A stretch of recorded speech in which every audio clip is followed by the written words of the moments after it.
வணக்கம். வேர்ல்ட் என்ற செய்தி தொகுப்புடன் நான் நிரோஷன். முதலில் தலைப்புச் செய்திகள். சிரியாவின் ராணுவத்தை தாக்க வேண்டாம், இஸ்ரேலை கூறிய அமெரிக்கா. ஆப்கானில் பிரிட்டனுக்கு உதவியர்கள் பற்றி கசிந்த ரகசிய தகவல்கள். ரஷ்ய எண்ணெய் வாங்குவதால் சீனா, இந்தியா, பிரேசில் மகா சிக்கலில். உக்ரைனில் அதிகரிக்கும் இரவு நேர ரஷ்ய தாக்குதல்கள். ஏர் இந்தியா விபத்தால் உஷாரான சிங்கப்பூர் ஏர்லைன்ஸ். காசாவில் வன்முறை அமைப்புகளால் மக்கள் மத்தியில் ஏற்படும் உயிரிழப்புகள். ஈராக்கில் நடக்கும் மர்ம விமான தாக்குதல்கள் பின்னணியில் யார்? இனி விரிவான செய்திகள். தெற்கு சிரியாவில் சிரிய ராணுவ படைகள் மீதான தாக்குதல்களை நிறுத்துமாறு அமெரிக்கா இஸ்ரேலை கேட்டுக்கொண்டதாக கூறப்படுகிறது.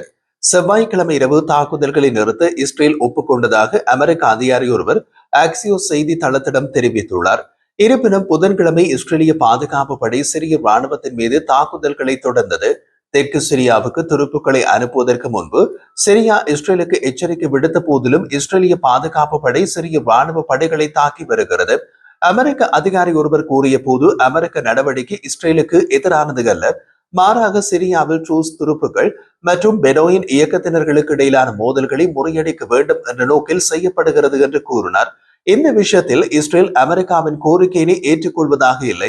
சிரியாவில் ட்ரூஸ் சமூகத்தை பாதுகாப்பதே தனது தாக்குதல்களின் நோக்கமாக இருந்ததாக இஸ்ரேல் கூறியுள்ளது.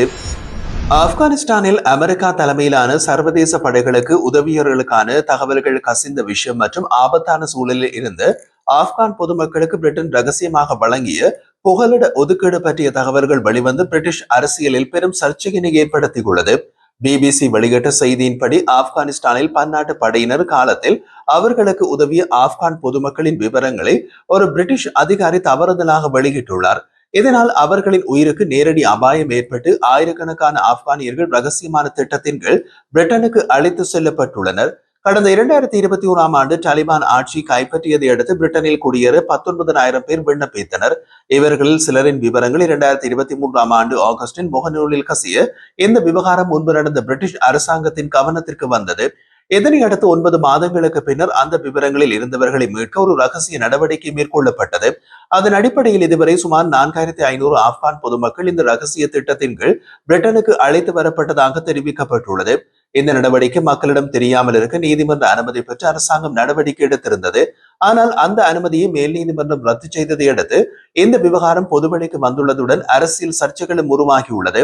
2022இல் தாலிபானிடம் பழிவாங்கப்படக்கூடியவர்களின் பட்டியல் கசிய அதற்காகவும் இந்த நடவடிக்கைகள் முன்னெடுக்கப்பட்டன. எனினும் இந்த விவரங்கள் எவ்வாறு கசிய வந்தது, அதற்கு பின்னர் பொறுப்பேற்க வேண்டியவர்கள் மீது ஒழுங்கு நடவடிக்கை எடுக்கப்பட்டதா என்பது குறித்து பிரதமரின் அலுவலகம் இதுவரை எந்த பதிலும் அளிக்கவில்லை. மேலும் பன்னாட்டு படைகளுடன் இணைந்து பணியாற்றிய 600 ஆப்கான் படையினரின் குடும்ப உறுப்பினர்களின் விவரங்களும் கசிய இவர்களில் 1,800 பேர் இன்னமும் ஆப்கானிஸ்தானிலேயே இருப்பதாக பிரிட்டிஷ் அரசாங்கம் தெரிவித்துள்ளது. அவர்கள் தாலிபான்களால் உயிர் ஆபத்தை எதிர்கொள்கிறார்கள்.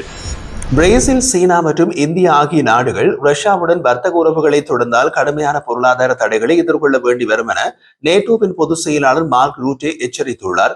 அமெரிக்க செனட்டர்களை சந்தித்த பின்னர் செய்தியாளர்களிடம் கருத்து வெளியிட்ட அவர், சீனா, இந்தியா மற்றும் பிரேசில் ஆகிய 3 நாடுகளும் ரஷ்ய ஜனாதிபதி விளாடிமிர் புட்டினை உக்ரைன் போருக்கு ஒரு அமைதி பேச்சுவார்த்தை வழியை தேட வலியுறுத்த வேண்டும்.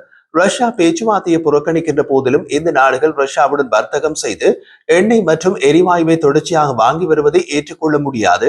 இதை தொடர்ந்தால் 100% வரி விதிக்கப்படும்.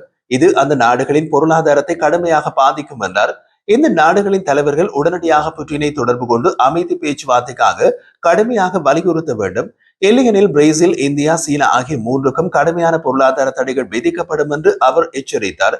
இதற்கிடையில் அமெரிக்க ஜனாதிபதி டொனால்டு டிரம்பின் எச்சரிக்கைகளுக்கு பதிலளித்த ரஷ்ய துணை வெளியுறவு அமைச்சர் செர்ஜி ரியாப்கோவ், டிரம்புடன் பேச்சுவார்த்தைக்கு ரஷ்யா தயாராக உள்ளது, ஆனால் இறுதி எச்சரிக்கைகள் போன்ற அணுகுமுறைகள் ஏற்றுக்கொள்ள முடியாதவை, இவை எந்தவிதமான நன்மையினையும் தராது என்று தெரிவித்தார். உக்ரைன் மீது ரஷ்யா ஒரே இரவில் நூற்றுக்கணக்கான ஆளிட்ட விமானங்கள், ஏவுகணைகள் மற்றும் பீரங்கிகளை பயன்படுத்தி கடுமையான தாக்குதலை மேற்கொண்டுள்ளதாக தெரிவிக்கப்படுகின்றது. அமெரிக்க ஜனாதிபதி டொனால்டு டிரம்ப் சமீபத்தில் வெளியிட்டுள்ள எச்சரிக்கையில் உக்ரைன் ரஷ்யா போர் 50 நாட்களுக்குள் அமைதி பேச்சுவார்த்தையின் மூலம் முடிவுக்கு வர வேண்டும், இல்லையெனில் ரஷ்யாவுக்கு எதிராக கடுமையான பொருளாதார தடைகள் விதிக்கப்படும் என்று கூறியிருந்தார். இந்த எச்சரிக்கைக்கு பின்னர் நேற்று இரவு முதல் இன்று அதிகாலை வரை உக்ரைனின் முக்கிய நகரங்கள் மீது ரஷ்யா தீவிரமான தாக்குதல்களை நிகழ்த்தியது. இது பற்றி உக்ரைனின் விமானப்படை தெரிவித்த போது ரஷ்யா ஆக்கிரமித்துள்ள கிரிமியா பகுதியில் இருந்து இஸ்கந்தர் வகை பாலிஸ்டிக் ஏவுகணைகள் மற்றும் 400க்கும் அதிகமான ஆளற்ற விமானங்கள் கொண்டு பல்வேறு நகரங்கள் மீது தாக்குதல் நடத்தப்பட்டது. இந்த தாக்குதல்களில் உக்ரைன் ஜனாதிபதி வோலோடிமிர் செலன்ஸ்கியின் சொந்த ஊரான கிரீவி வினிடிசியா கார்கிவ் உட்பட நகரங்கள் பெரிதும் சேதமடைந்தன. இந்த தாக்குதல்களில் ஒரு பெண் உயிரிழந்ததோடு பலர் காயமடைந்தனர். இதற்கு முன் அமெரிக்கா தலைமையிலான அமைதி பேச்சுவார்த்தைகள் வெற்றி கொள்ளாத நிலையில் ரஷ்யா தனது கோடைக்கால தாக்குதல்களை தொடர்ந்து அதிகரித்து வருகின்றது. இந்த நெருக்கடியான சூழ்நிலையை கருத்தில் கொண்டு உக்ரைனுக்கு மேம்பட்ட வான் பாதுகாப்பு முறைமைகளை வழங்கும் நோக்கில் ஜூலை 14ஆம் தேதி ட்ரம்ப் நேட்டோ அமைப்பின் தலைவருடன் பாதுகாப்பு ஒப்பந்தம் ஒன்றை மேற்கொள்வதாக குறிப்பிட்டிருந்தார். இந்தியாவின் குஜராத்தில் எரிபொருள் என்ஜினுக்கு போகாத பிரச்சனை காரணமாக ஒரு போயிங் 787 விமானம் விபத்துக்குள்ளானதை தொடர்ந்து சிங்கப்பூர் ஏர்லைன்ஸ் நிறுவனத்திடம் உள்ள போயிங் 787 வகை விமானங்களில் எரிபொருள் கட்டுப்பாடு சுவிட்ச்கள் முறையாக செயற்படுகின்றன என்று உறுதிப்படுத்தப்பட்டுள்ளது. கடந்த ஜூன் 12ஆம் தேதி குஜராத் மாநிலம் அகமதாபாத்தில் உள்ள சர்தார் வல்லபாய் பட்டேல் சர்வதேச விமான நிலையத்திலிருந்து லண்டனுக்கு புறப்பட இருந்த ஏர் இந்தியா நிறுவனத்தின் ஒரு போயிங் 787 விமானம் புறப்பட்ட சில வினாடிகளில் கீழே விழுந்து வெடித்து சிதறியது. இந்த கோர விபத்தில் விமானத்தில் இருந்த பயணிகள் மற்றும் பணியாளர்கள் உட்பட மொத்தம் 260 பேர் உயிரிழந்தனர். இந்த சம்பவம் குறித்து இந்திய விமான போக்குவரத்து அமைச்சின் கீழ் செயல்படும் விமான விபத்து உளவுத்துறை பிரிவு வெளியிட்ட முதல்கட்ட விசாரணை அறிக்கையில் விபத்துக்கு காரணம் என்ஜின்களுக்கு எரிபொருள் வழங்கும் கட்டுப்பாடு சுவிட்ச்கள் செயலிழந்ததுதான் என்று தெரிவிக்கப்பட்டது. இதனையடுத்து முன்னெச்சரிக்கையாக சிங்கப்பூர் ஏர்லைன்ஸ் மற்றும் அதன் துணை நிறுவனமான ஸ்கூட் குழுவில் உள்ள போயிங் 787 விமானங்கள் அனைத்தும் பரிசோதனைக்கு உட்படுத்தப்பட்டன. இந்த பரிசோதனையின் முடிவுகள் பற்றி சிங்கப்பூர் ஊடகங்கள் கூறிய போது, எங்கள் விமானங்களில் உள்ள எரிபொருள் கட்டுப்பாடு சுவிட்ச்கள் அனைத்தும் முழுமையாக செயற்படும் நிலையில் உள்ளன என்று சிங்கப்பூர் ஏர்லைன்ஸ் தெரிவித்துள்ளது. சிங்கப்பூர் ஏர்லைன்ஸ் நிறுவனம் தற்போது 26 போயிங் 787 விமானங்கள் இயக்கி வருகிறது. அதேபோல் அதன் துணை நிறுவனமான ஸ்கூட் நிறுவனமும் 23 போயிங் 787 விமானங்களை இயக்குகிறது. 2023 அக்டோபர் மாதம் தொடக்கம் இஸ்ரேல் மற்றும் காசா பகுதியை கட்டுப்படுத்தி வரும் ஹமாஸ் அமைப்புகளுக்கு இடையில் தாக்குதல்களும் பதில் தாக்குதல்களும் தொடர்ந்த வண்ணம் உள்ளன. போர் நிறுத்தம் தொடர்பான முயற்சிகளை கத்தார், அமெரிக்கா உட்பட நாடுகள் மேற்கொண்டதன் விளைவாக தற்காலிக அமைதிக்கான பேச்சுவார்த்தைகள் தொடர்கின்றன. எனினும் இருதரப்பும் தொடர்ந்து போர் புரிகின்றன. காசா பகுதிகளில் பாதிக்கப்பட்ட மக்களுக்கு நிவாரண உதவிகளை வழங்கும் பொறுப்பை இஸ்ரேலும் அமெரிக்காவும் காசா மனிதநேய அறக்கட்டளை என்ற அமைப்பிடம் ஒப்படைத்துள்ளன.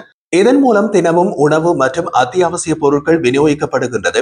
ஆனால் நிவாரணப் பொருட்களை பெறும் தருணங்களில் சிலர் இஸ்ரேலிய படையினரை எதிர்த்து செயற்படுவதால் தற்காப்பு நடவடிக்கையாக மேற்கொள்ளப்படும் ராணுவ தாக்குதல்களில் இதுவரை 875 பேர் உயிரிழந்துள்ளனர் என்று ஐநா மனித உரிமைகள் ஆணையம் தெரிவித்துள்ளது. இந்த நிலையில் பாலஸ்தீனத்தின் தெற்கு பகுதியில் உள்ள கான் யூனிஸில் நிவாரணப் பொருட்களை வழங்கும் இடத்தில் இடம்பெற்ற கூட்ட நெரிசலில் 20 பேர் உயிரிழந்த சம்பவம் பெரும் அதிர்ச்சியினை ஏற்படுத்தியுள்ளது. இது குறித்து காசா மனிதநேய அறக்கட்டளை வெளியிட்ட அறிக்கையில், நிவாரணப் பொருட்கள் விநியோகிக்கப்பட்ட போது ஹமாஸ் அமைப்புடன் தொடர்புடைய சிலர் தூண்டிய குழப்பத்தினால் 19 பேர் கூட்டத்தில் மிதித்துக் கொல்லப்பட்டனர். மேலும் ஒருவர் கத்தியால் குத்தப்பட்டு கொல்லப்பட்டார். இது திட்டமிட்ட ஒரு வன்முறை. சில வன்முறை அமைப்புகள் காசாவில் அமைதியை சீர்குலைக்க முயல்கின்றன என்று தெரிவிக்கப்பட்டுள்ளது. ஈராக்கின் இன்னும் ஒரு முக்கிய எண்ணெய் வள பகுதியில் அடையாளம் தெரியாத மர்ம நபர்கள் ஆளற்ற விமானம் மூலமாக தாக்குதல் நடத்தியதாக தகவல்கள் வெளியாகியுள்ளது. கடந்த சில நாட்களாக ஈராக்கின் பல்வேறு மாகாணங்களில் உள்ள எண்ணெய் வள பகுதிகள் தொடர்ச்சியாக தாக்குதல்களுக்கு இரையாகி வருகின்றன.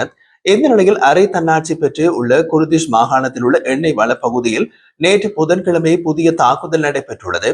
இந்த தாக்குதல்களை இதுவரை எந்த அமைப்பும் பொறுப்பேற்காத நிலையில் ஈராக்கின் மத்திய அரசுக்கும் குர்திஷ் மாகாண தன்னாட்சி அரசுக்கும் இடையிலான உறவு முறைகள் மேலும் விரிசல் அடைந்துள்ளதாகவும் கூறப்படுகிறது. இது தொடர்பாக குர்திஷ் மாகாண தீவிரவாத தடுப்பு படையினர் தெரிவித்த போது, சாகோ மாவட்டத்தில் உள்ள எண்ணெய் வளப்பகுதியில் 2 ஆளற்ற விமானங்கள் தாக்குதல் நடத்தியதை உறுதி செய்துள்ளனர். நேற்று காலை தொடங்கி அங்கு 3 வெடிப்புகள் ஏற்பட்டதாக கூறப்படுகிறது. இதனையடுத்து அந்த எண்ணெய் வளங்களை நிர்வகித்து வந்த நோர்வே நாட்டை சேர்ந்த தனியார் நிறுவனம் பாதுகாப்பு காரணங்களால் தற்காலிகமாக தமது பணிகளை நிறுத்தியுள்ளது. தாக்குதலால் உயிர் சேதம் எதுவும் ஏற்படவில்லை என்றாலும் எண்ணெய் வளப்பகுதியில் உள்ள பல கட்டமைப்புகள் தீவிர சேதமடைந்துள்ளன. தற்போது அதிகாரிகள் சேத நிலைமைகளை மதிப்பீடு செய்து வருகின்றார்கள். இதனைத் தொடர்ந்து தோஹாக் மாகாணத்தில் அமெரிக்க நிறுவனம் இயக்கி வந்த எண்ணெய் வளப்பகுதி மீது செவ்வாய்க்கிழமை நடத்தப்பட்ட ஆளற்ற விமான தாக்குதலும் தீவிர சேதங்களை ஏற்படுத்தியது. அங்கு தீப்பரவலால் பெரும் பொருட்கள் சேதம் ஏற்பட்டதாகவும் தெரிவிக்கப்பட்டுள்ளது. இந்த தொடர்ச்சியான தாக்குதல்களுக்கு ஈரானிய ஆதரவுடன் ஈராக்கிய இராணுவத்தின் கட்டுப்பாட்டில் செயல்படும் இஸ்லாமிய இயக்கத்தினர் தான் பொறுப்பாக இருக்கலாம் என்று குர்திஷ் அரசு புகார் தெரிவித்துள்ளது. இந்த தாக்குதல்களின் நோக்கம் குர்திஷ் மாகாணத்தின் பொருளாதாரத்தை பாதிக்கவே எனவும் இது திட்டமிடப்பட்ட அழிவு நடவடிக்கை என்றும் அந்த மாகாணத்தின் இயற்கை வளத்துறை அமைச்சர் குற்றம் சாட்டியுள்ளார்.